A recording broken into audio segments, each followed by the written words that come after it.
بسم اللہ الرحمن الرحیم الحمد للہ رب العالمین والصلاة والسلام علی سید المرسلین والعاقبۃ للمتقین اما بعد۔ نماز اسلام کا بہت اہم رکن اور اللہ تعالیٰ سے تعلق قائم کرنے کا سب سے بڑا ذریعہ ہے۔ رسول اکرم صلی اللہ علیہ وسلم نے نماز کو اپنی آنکھوں کی ٹھنڈک قرار دیا ہے۔ نماز کا وقت ہو تو آپ صلی اللہ علیہ وسلم حضرت بلال رضی اللہ عنہ کو ان الفاظ کے ساتھ اذان دینے کا حکم فرماتے ہیں: اقیم الصلاۃ یا بلال، ارحنا بہا، اے بلال ہمیں نماز سے راحت پہنچاؤ۔ ابو داؤد۔ نماز کو رسول اکرم صلی اللہ علیہ وسلم نے جنت میں جانے کی ضمانت قرار دیا ہے۔ حضرت ربیہ بن کعب اسلمی رضی اللہ عنہ رسول اللہ صلی اللہ علیہ وسلم خدمت میں حاضر رہتے اور نبی اکرم صلی اللہ علیہ وسلم کے لیے وضو کا پانی اور دوسری چیز لایا کرتے تھے۔ ایک مرتبہ آپ نے خوش ہو کر فرمایا: ربیہ مانگو، کیا مانگنا ہے، کیا مانگتے ہو مانگو۔ حضرت ربیہ رضی اللہ عنہ عرض کیا: یا رسول اللہ صلی اللہ علیہ وسلم، جنت میں آپ کی رفاقت چاہتا ہوں۔ آپ صلی اللہ علیہ وسلم نے فرمایا: تو پھر کثرت سے سجود سے میری مدد کرو۔ صحیح مسلم۔ یعنی تمہارے نام اعمال میں کثرت نماز میرے لیے سفارش کرنا آسان بنا دے گی۔ اللہ تعالیٰ نے قرآن پاک میں کامیابی لوگوں کی نشانیاں یہ بتائی ہے کہ وہ لوگ نمازوں کی پابندی کرتے رہے۔ المؤمنون 9 نیز یہ ہے کہ انہیں تجارت اور خرید و فروخت اللہ تعالیٰ کی یاد، اقامت نماز اور ادا زکوٰۃ سے غافل نہیں کرتی۔ سورہ نور آیت نمبر 7۔ اللہ تعالیٰ نے نماز کو اقامت دین کی تمام تجدد جہد کا حاصل قرار دیا ہے۔ ارشاد باری تعالیٰ ہے: اگر ہم انہیں زمین میں اقتدار بخشے تو وہ نماز قائم کریں گے، زکوٰۃ ادا کریں گے، نیکی کا حکم دیں گے اور برائی سے منع کریں گے۔ سورہ مومنون آیت نمبر 41۔ تکلیف، دکھ اور رنجوں کے وقت مومن کا یہی سب سے بڑا سہارا ہے۔ ارشاد باری تعالیٰ ہے: یہ لوگوں جو ایمان لائے ہو، اللہ سے صبر اور نماز کے ساتھ مدد مانگو۔ سورہ بقرہ آیت نمبر 53۔ حضرت ابراہیم علیہ السلام اللہ تعالیٰ کے حکم پر اپنے اہل و عیال کو بیت الحرام کے پاس بے آب ہو گئے۔ جس جگہ پر لے آئے تو بارگاہ رب العزت میں یہ دعا کی: میرے رب، مجھے اور میری طرح اولاد کو نماز قائم کرنے والا بنا۔ سورہ ابراہیم آیت نمبر 40۔ حضرت اسماعیل علیہ السلام کے جن اوصاف کا ذکر قرآن مجید نے فرمایا ہے، ان میں سے ایک یہ بھی ہے کہ وہ اپنے گھروں والوں کو نماز اور زکوٰۃ کا حکم دیتے ہیں۔ سورہ مریم آیت نمبر 55۔ رسول اکرم صلی اللہ علیہ وسلم کو بھی اس بات کا حکم دیا گیا ہے: اے محمد صلی اللہ علیہ وسلم، اپنے اہل و عیال کو نماز کا حکم دو اور خود بھی اس کے پابندی رہو۔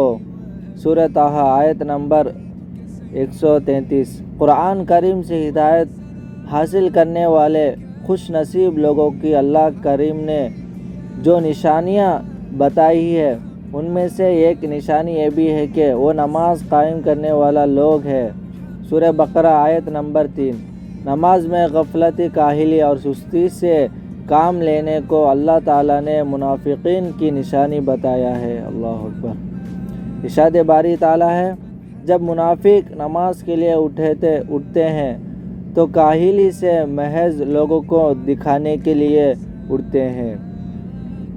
سورہ نساء آیت نمبر 142۔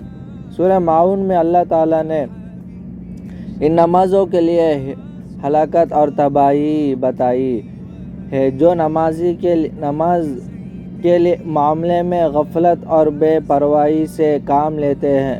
قرآن مجید میں اللہ تعالیٰ نے اقوام کی تباہی اور ہلاکت کا اصل سبب ترک نمازی بتایا ہے۔ ارشاد باری تعالیٰ ہے، اللہ کے فرما بردار بندوں کے بعد ایسے نالائق لوگ ان کے جانشین ہوئے جنہوں نے نماز کو ضائع کیا اور دنیا کے مزے اڑانے میں لگ گئے۔ ایسے لوگ عنقریب گمراہی کے انجام سے دوچار ہوں گے۔ سورہ مریم آیت نمبر 59۔ قیامت کے روز جہنمیوں کا ایک گھروا جہنم جانے کا ایک سبب بیان کرے گا۔ لم نکو من المصلین، یعنی ہم نماز نہیں پڑھتے تھے۔ سورہ مدثر آیت نمبر 43۔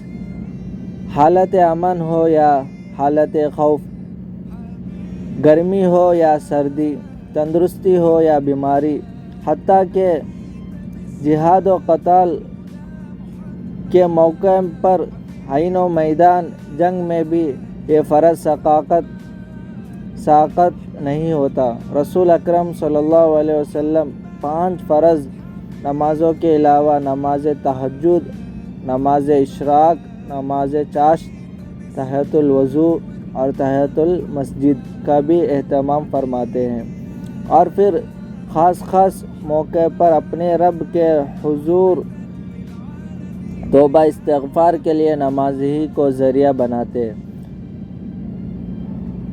خسوف یا کوسف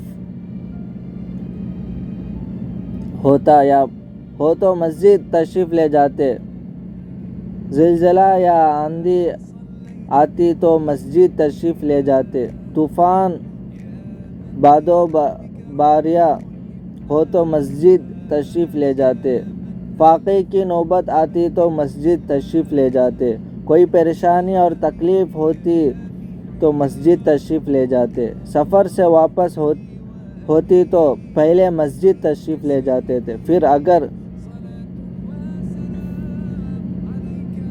پھیلتے یا حیات طبیعیہ کے آخری دونوں میں حالات علالت میں بھی رسول اکرم صلی اللہ علیہ وسلم کو جس چیز کی سب سے زیادہ فکر تھی وہ نماز تھی۔ رسول اکرم صلی اللہ علیہ وسلم کو جس چیز کی سب سے زیادہ فکر تھی وہ نماز تھی۔ وفات مبارک سے چند یوم قبل تیز بخاری کی وجہ سے آپ پر غنود کی حالت طاری تھی۔ عشاء کے وقت آنکھ کھلی تو سب سے پہلے سوال کیا، کیا لوگوں نے نماز پڑھ لی؟ عرض کیا گیا، نہیں، آپ ہی کا انتظار ہے۔ سرور عالم صلی اللہ علیہ وسلم نے پھر اٹھنا چاہتا تو بے ہوش ہو گئے۔ جب آنکھ کھلی تو زبان مبارک سے پھر وہی الفاظ نکلے، کیا لوگوں نے نماز پڑھ لی ہے؟ عرض کیا گیا، نہیں، آپ ہی کا انتظار ہے۔ تیسری مرتبہ اٹھنے کی کوشش کیے، پھر غشی طاری ہو گئی۔